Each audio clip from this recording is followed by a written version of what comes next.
What is going on, guys, and welcome back to the channel. Today we're going to be messing around with the GTO once again. We had some belt slip issues with this thing in the past, and I think we've got it all taken care of now and have it under wraps, but I want to verify this. So today we're going to set up a few cameras, hook up the laptop to do some data logging, and take this thing out for a ride. So let's get through the intro and jump right into today's video.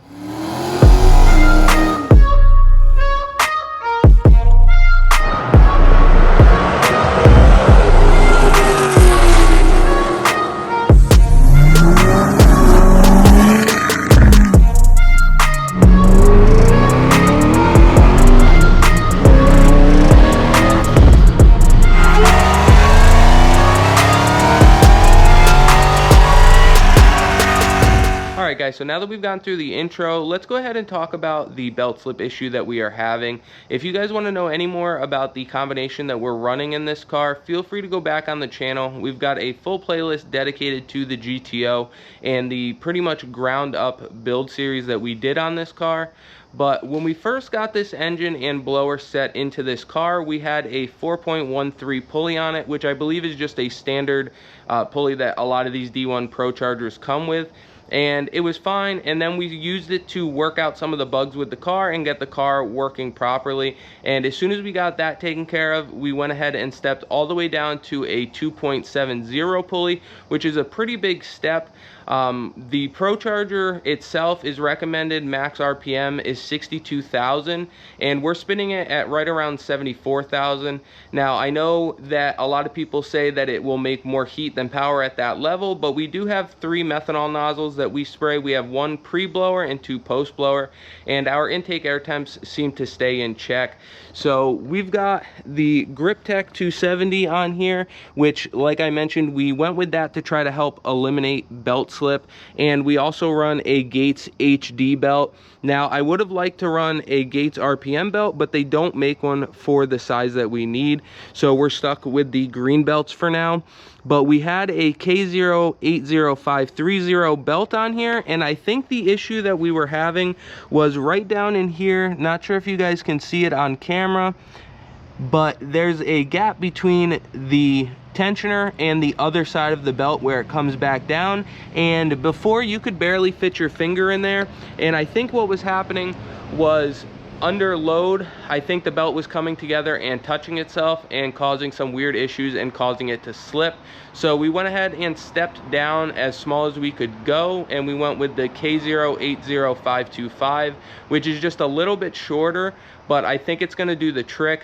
The reason I went with the 530 originally was because I was trying to get as much belt wrap on the pulley as possible, but it just didn't seem to work out. So we're gonna go ahead and try this belt. So let's get this thing fired up, turned around, and go take it for a ride.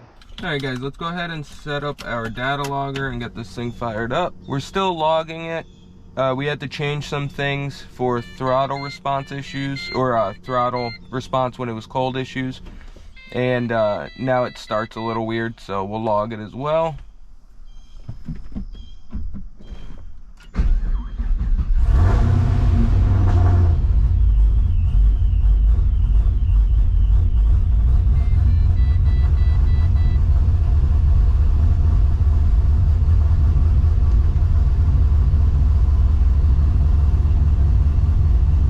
All right, we're gonna just let this thing idle and warm up here for a minute. And then once it's warmed up, we'll go ahead and take it for a ride. All right guys, let's go ahead and take this thing for a ride. We'll drive it around a little bit, and then if everything seems good, we'll go ahead and make a couple hits, or at least roll into it in probably second or third a little bit.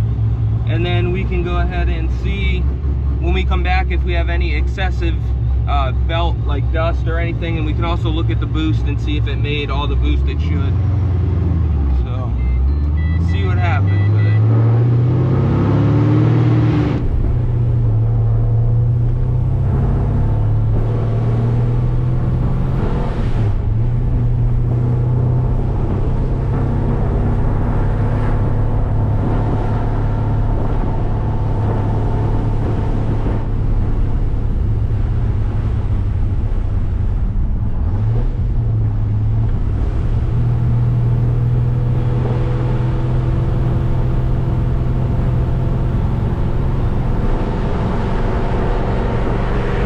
was at this moment that he knew.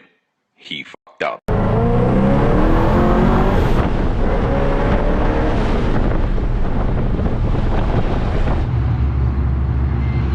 Helps if you remember to turn your methanol nozzle on. So that was probably great for it.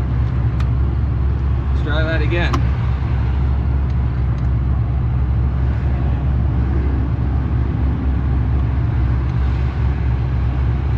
Alright guys, so it's kind of hard to tell because I'm an idiot and I forgot to turn the meth on like usual. And it didn't feel like we had any belt slip, but we'll see here in a minute. We'll get on it again and see how she does.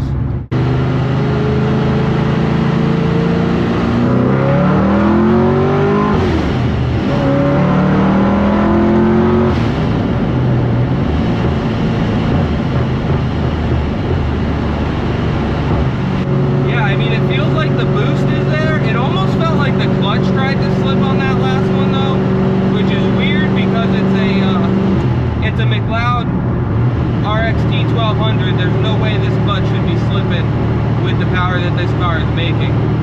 So that's kind of weird. Ideally, I'd really like to get like a 4L80 in this car sometime soon, preferably over the winter. I think it'd be a really nice complement to this combo, especially for bringing it to the track and for digs, because the standard's a blast for cruising and just having fun. But for me personally, I'm just not a stick shift racer. I'm just not. It's not my thing. This shifter also sucks, but I don't want to buy a better shifter if we're going to get rid of this transmission. So it's like a catch-22 there. But a few final tweaks and a few little last-minute upgrades, and I think this thing could be a pretty good combo.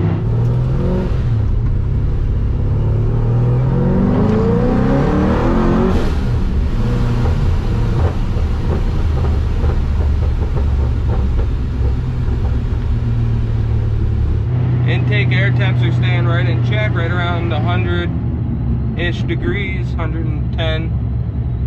But obviously when the meth kicks on, those drop. So, all right guys, I think we're gonna try one in third, try to draw it out a little bit more, slow it down a little bit. See what happens with it.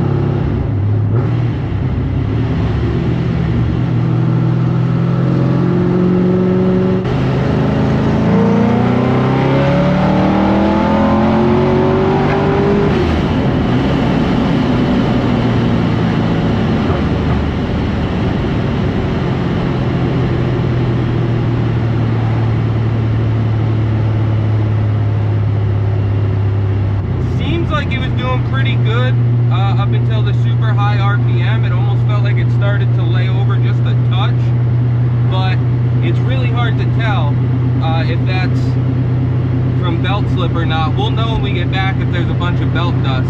It's definitely not our intake air temps, because right after that pull, the temps were down to 113 degrees. The pull started at like 128 or so. So the meth is definitely helping cool it down a lot. But it's not even really that hot to begin with, in my opinion. I think it should be fine for where the temps are. It shouldn't be pulling any timing. So we'll go ahead, we'll head back to the house now, and we'll take a look at the data log and take a look under the hood and see if we fixed our belt slip issue. Fingers crossed we did.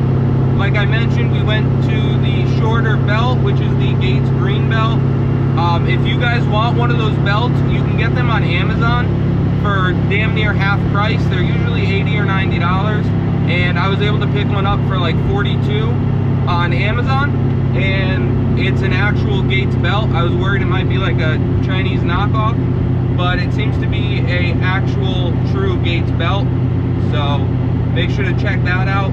I'd give you guys an Amazon affiliate link, which I will for the belt in the KO80530 and the KO80525, but I don't know what size belt you guys need, so I can't give you a link for it.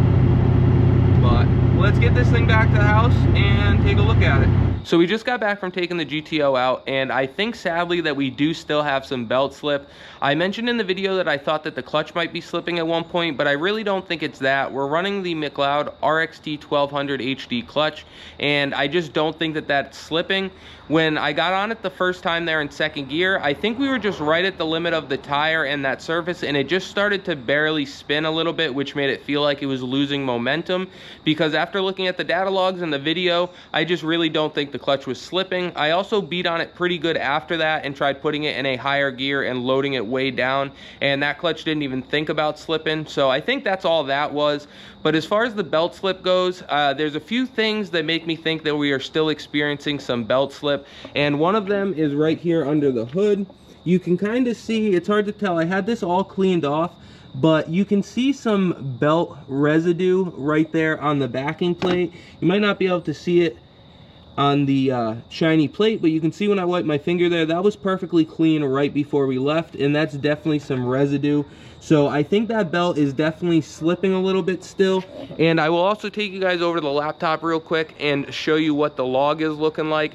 I think we're getting into the higher RPMs, and we're just pushing this blower way too hard for what they recommend, and I think it's just getting into some belt slip in the high RPM. So as you guys can see here on the log, I will back it up a little bit, and map is right there, and then RPM is right there. So when we back this thing up, we're getting right here, we're accelerating 94, 95, 96, 97 map KPA, and then once we start getting into the higher RPM, it starts dropping 94, 93, 92, and we're still accelerating. The RPMs are still going up, and it drops all the way down to about 86, 84, and then we lift. So it's dropping all the way down to like 84, 81, somewhere in there before we ever come off the throttle. So sadly, I think that that means that we are still experiencing some belt slip. So that really kind of sucks because we don't have a whole lot of options left. We are running the Gates green belt. I would much rather be running the Gates RPM belt. I would love to get my hands on one and try it on this setup, but they just don't currently make one in the size that we need. Another thing that we're fighting here is we really should be stepping up to an F-Series blower where we can run a cog drive, or even with that blower we might be able to get away with just running a regular pulley like we are now, but the blower would be much more capable, whereas right now we're just maxing out this blower and then some. So I think it's just a bunch of things working against us. There are a few things that we can try with our current setup. I could get a bigger crank pulley and a bigger blower pulley as well and try to change the ratios up a little bit, which would give it a little bit more of an advantage to grab.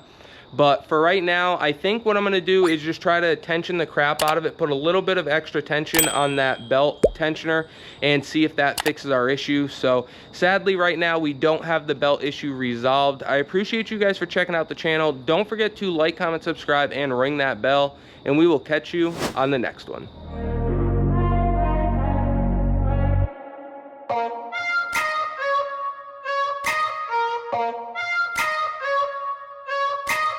Oh.